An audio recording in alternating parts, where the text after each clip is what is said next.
Hello everyone, my name is Akshay Chatterjee, 19 BCI 0031, and with me is my team member Prince Kumar, 19 BCI 0002. So today we are going to show a study on the performance enhancement of Quicksort using hybrid algorithm. All right. So Quicksort, a brief overview. Prince, can you please explain? Quicksort algorithm is based on the parting of an array of data into smaller arrays. It is also based on divide and compute technique. So, Exactly. Akshat, can you Yeah. explain? Yeah. So basically, divide and conquer algorithm. That means there is a recursion obviously involved.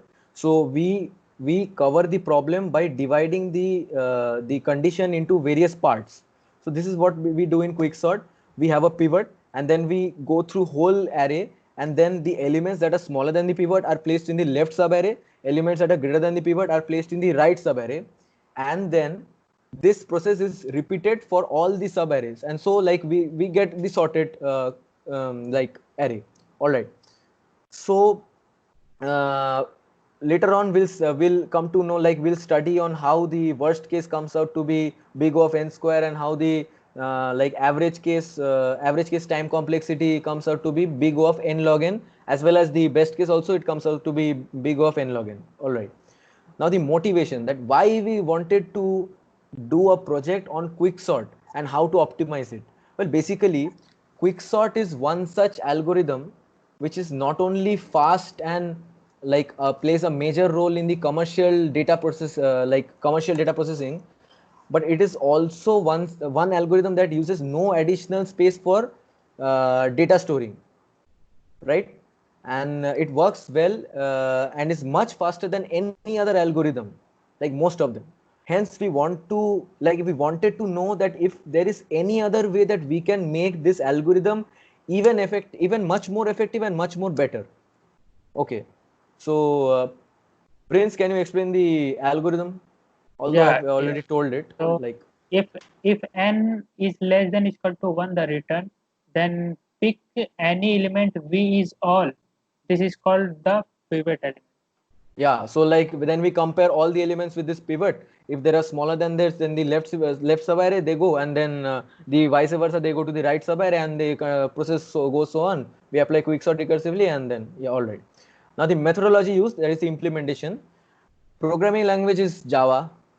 We have used Java, and the data set was inbuilt. That is, we have not given option for user input. We have given our Yeah. own input within the program.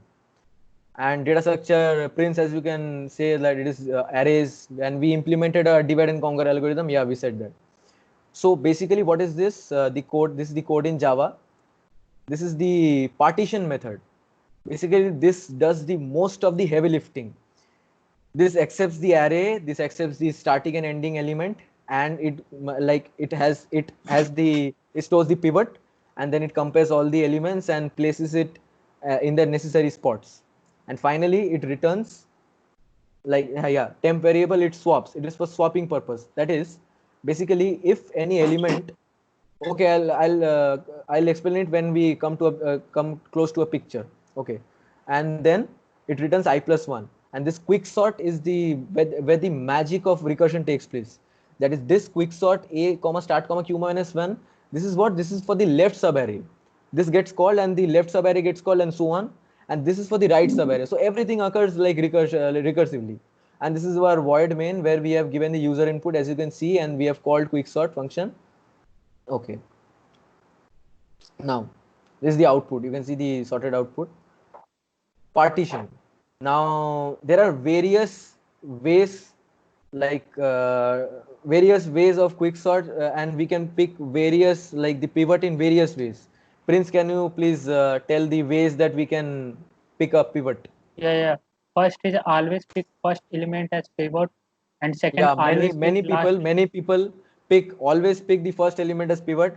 Many people always pick the last element as pivot, and then many people Then pick a random element as pivot, and they pick median as pivot. All right. pivot. Now the one that I was going to talk about. Let us suppose that I have taken the last element 5 as my pivot.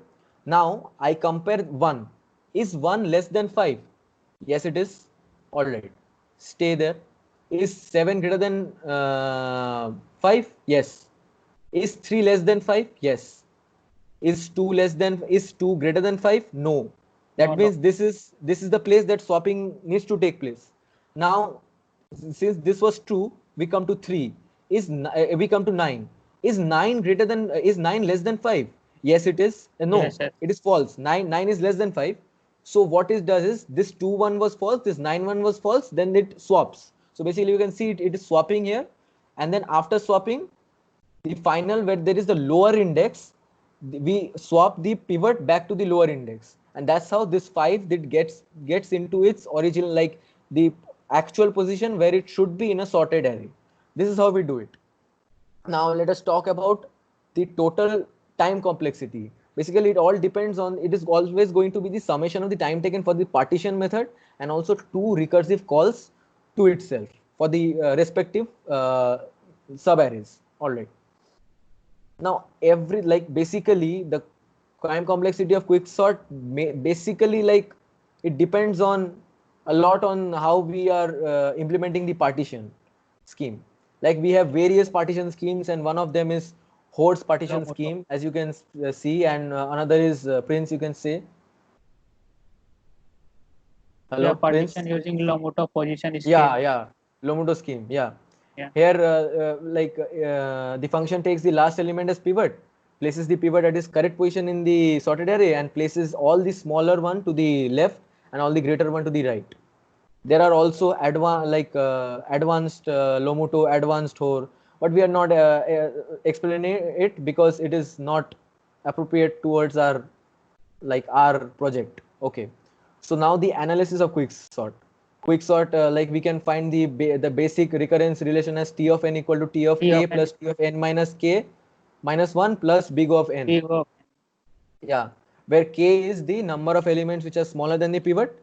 So basically we are dividing it in sub arrays. So we are taking that one, we are considering that one sub array has k elements, another has n minus k minus 1 because we are we are adding the pivot in there, so we are reducing it minus 1. And this big O of n is for the time taken for partition. Okay. So now there are always three cases: the best case running time, worst case running time, and the average case running time. Now we are considering worst case as the most important one. We'll come to that. Best case. For best case, let us consider we are considering a balanced position. So we are like our pivot is in between. Let us consider.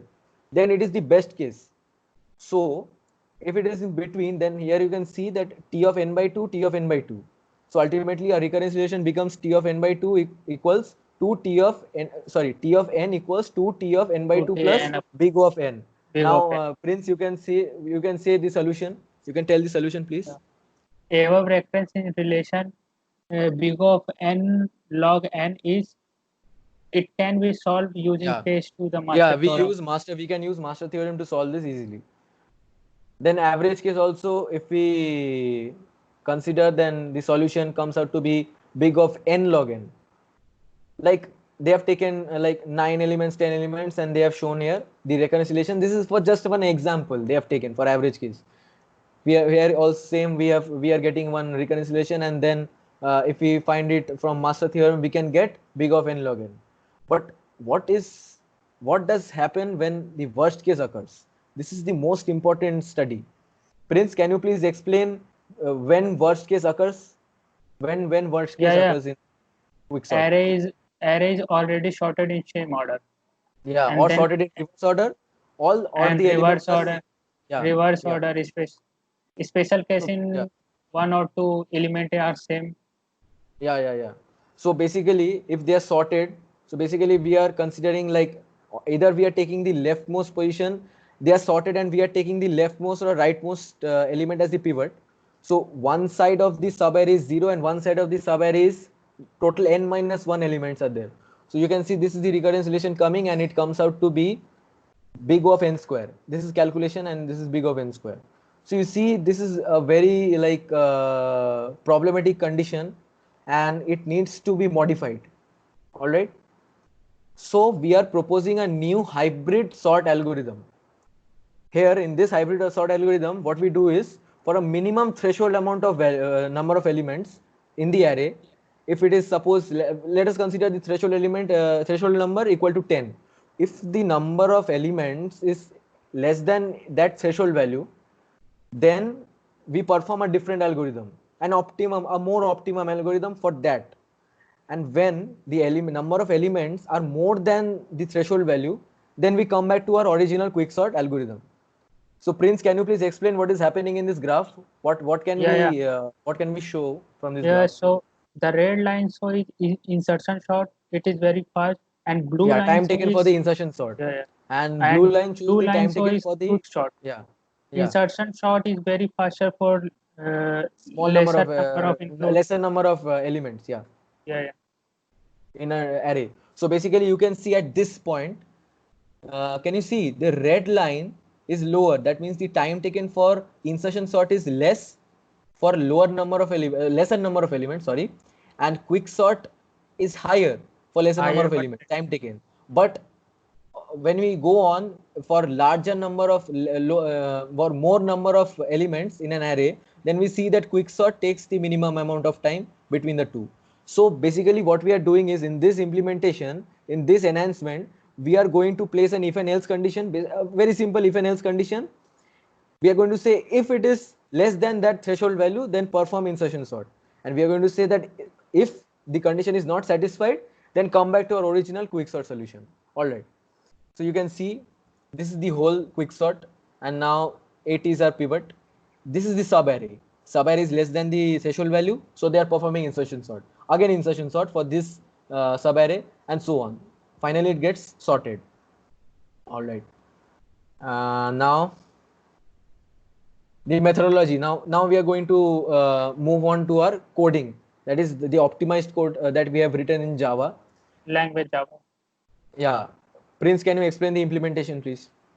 Second is we import arrays random class from Java until package. Dataset use generate random input. Generator, And then we have used java.random class. We have imported it, so we can we can access random values, and there is no need for user input. We have also we have shown the side by side time taken for the optimized and non-optimized quicksort by using nanotime function of the system class. This function helps in bringing out the time taken by that algorithm. It is a very useful function, and we have used it. Data structure used is arrays, and we implement a divide and conquer algorithm and apply recursive approach as usual for our quicksort. So this is the quicksort. Yeah, first is the this is the insertion sort method. Here we have basically implemented insertion sort, how it occurs, and the whole insertion sort is within this function. This is the partition method. This is same as the one in the previous code. This does the same work, that elements lesser than the pivot will be pushed to the left of the index, the pivot index, and vice versa. And finally, it returns the pivot index for swapping of the pivot and the that index. All right. Then quicksort. This quicksort function here this is the non-optimized. For your information, this is the non-optimized quicksort method. We have added this so that we can compare whether there is any change in the time taken by both. So this is the non-optimized quicksort. We have just made it for experiment purpose to see if this our code is working or not. This is a normal quicksort. This is the optimized. Now this is where the fun begins. While low less than high, this is the base condition. If this is not satisfied, then the loop will come out and our program will terminate. Now this is the 10 we have taken as the threshold value. If the threshold value, if the number of elements in the array is lesser than the threshold value, then we are simply calling insertion sort. Else we are performing the normal quicksort. Our name of function is optimized quicksort. Yeah. So no need to think, and otherwise it is basically quicksort only. Just a different name we have used so that we can differentiate between the two. And this is the void main, where we have we have filled the array. We have used array.fills. We have already imported the arrays in the above arrays class from java.util package, and then we have made a duplicate copy. And then here beginning time, ending time, t1 is Basically, for the non-optimized quicksort, we are calculating the time taken, and also T2 we are calculating, and system.println we are printing the average time taken. Yeah, and the output you can clearly see for the non-optimized quicksort. Prince, can you show, like, can you conclude anything from this? Yeah. Average time taken is non-optimized quicksort No 1998260. need to explain that.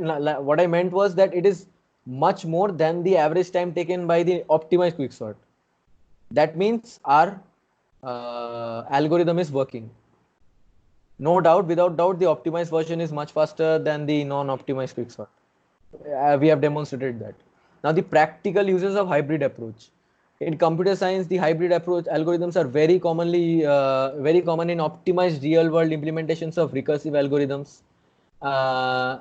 Then centralized distributed algorithms can often be considered as hybrid algorithms, like consisting of an individual algorithm running on each distributed processor, and a combining algorithm running on centralized distributor, etc. Yeah. Okay, conclusion. So basically, we want to conclude that no matter how much we have enhanced the code, there is always some things that we always miss. Like, neither of the approaches can always guarantee that our time complexity will always be big O of n log n. That is, our performance can have worst cases, and Big there O of n can be square. cases. There can be cases of big O of n square. So further, there can be a problem using linear stack space. So basically, what we can do is we can pick a Really limit short. that is large enough that it Big can O be of n rarely log n. reached, but still small enough that the bad cases will cause the alternative sort to be invoked before too much time is spent. What I mean to say is that no matter how much we try, but technology is increasing day and day, and we can never find an ultimate solution to anything. Maybe like over time only we can find it. Okay, thank you. Thank you. And end the end the recording, please. End the recording. Stop the recording.